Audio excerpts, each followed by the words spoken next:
Aux États-Unis, nouvelle nuit de protestation, la garde nationale appelée en renfort. Le colère qui a explosé à Minneapolis, Minnesota, après le mort de George Floyd, un homme noir de 46 ans tué par la police, s'est rapidement propagé à tout le pays.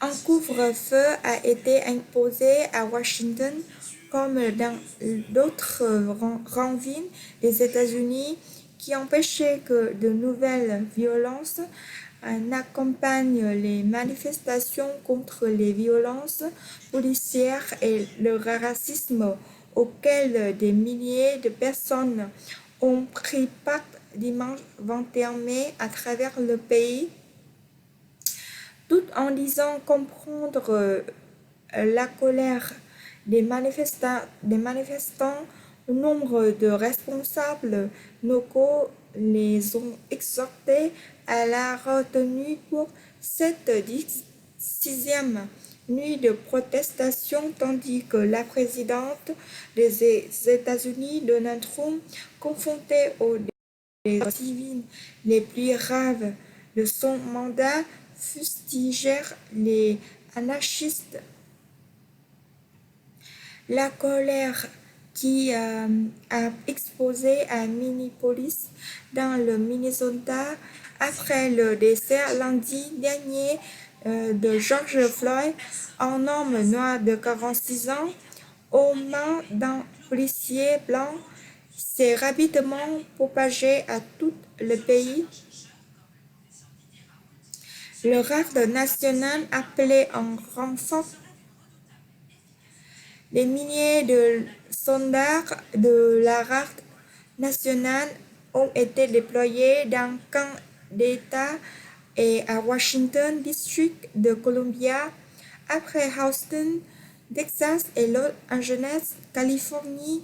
Un couvre-feu nocturne a aussi été décrété dans la capitale fédérale, où des centaines de personnes manifestèrent dimanche soir sous très haute surveillance policière près de la Maison Blanche, plongée dans le noir. Selon le New York Times, M.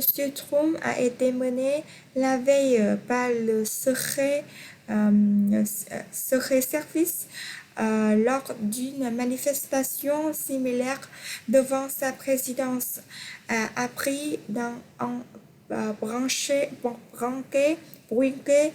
souterrain. La police a tiré les gaz lacrymogènes dimanche devant la Maison Blanche pour disperser les personnes rassemblées.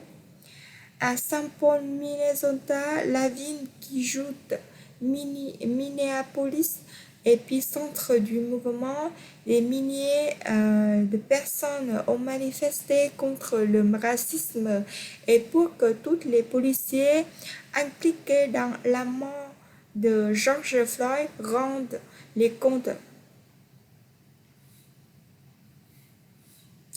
Pour l'instant, seul Derek Chauvin a été arrêté et inculpé d'homicide involontaire.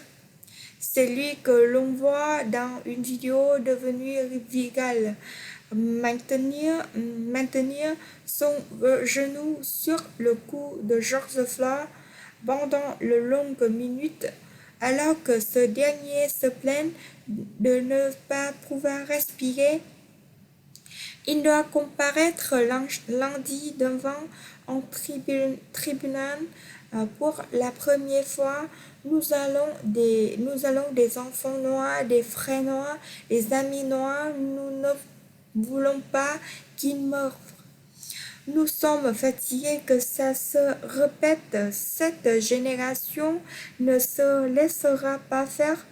Nous allons nous en Nanon assez sacé de l'oppression a dit à l'agence France Presse AFP, une manifestante à Saint-Paul, Monu habille une femme noire de 31 ans.